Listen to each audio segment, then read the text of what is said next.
নমস্কার প্রিয় ছাত্রছাত্রীরা, আজকে চলে এসেছি অষ্টম শ্রেণীর মানুষের খাদ্য উৎপাদনের অধ্যায় থেকে আরও একটি প্রশ্ন উত্তর নিয়ে।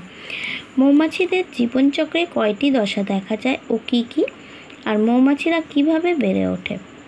দেখো, মৌমাছিদের জীবনচক্রে 4টি দশা দেখা যায়, যথা 1 ডিম, 2 লার্ভা, 3 পিউপা, 4 পূর্ণাঙ্গ। তো এবার তারা কিভাবে বেড়ে ওঠে সেই সম্পর্কে আলোচনা করা হবে।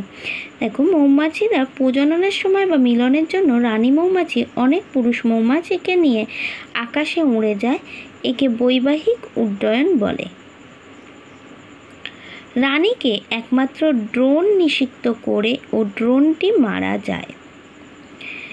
রানী মৌমাছি মৌচাকে ফিরে আসে এবং 3 থেকে 4 দিন পর থেকে ডিম পাড়তে শুরু করে।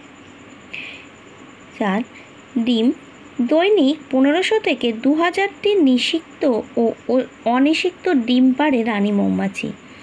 নিষিক্ত ডিম থেকে রানী প্রজননে সক্রিয়, অর্থাৎ শ্রমিক মৌমাছি যারা প্রজননে অক্ষম, এবং অনিষিক্ত ডিম থেকে পুরুষ মৌমাছি উৎপন্ন হয়। ঠিক আছে, তাহলে মৌমাছি যে ডিম পাড়ে তার থেকে দৈনিক 1500 থেকে 2000টি নিষিক্ত ও অনিষিক্ত ডিম পাড়ে রানী মৌমাছি। তার নিষিক্ত ডিম থেকে রানী মৌমাছির জন্ম হয় ও শ্রমিক মৌমাছির জন্ম হয়, আর অনিষিক্ত ডিম থেকে পুরুষ মৌমাছি উৎপন্ন হয়। এবার শুককীট। 3 থেকে 4 দিন পর ডিম ফুটে শুককীট নির্গত হয়। ওই শুককীট অল্পবয়স্ক শ্রমিক মৌমাছি নিঃসৃত রাজকীয় জেলি খেয়ে রানী ও মৌরুটি খেয়ে পুরুষ ও শ্রমিক মৌমাছিতে পরিণত হয়।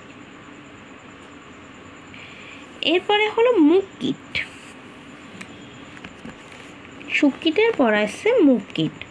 দেখো, 4 থেকে 7 দিন পর ওই শুককীট মুখকীটে পরিণত হয় এবং পূর্ণাঙ্গ। তারপরে দশা হলো পূর্ণাঙ্গ। রানী মুখকীট 7 থেকে 8 দিন পরে ও পুরুষ মুখকীট 14 থেকে 15 দিন পর ও শ্রমিক মুখকীট 11 থেকে 12 দিন পরে পূর্ণাঙ্গ দশা প্রাপ্ত হয়। এই হলো মৌমাছির জীবনচক্র।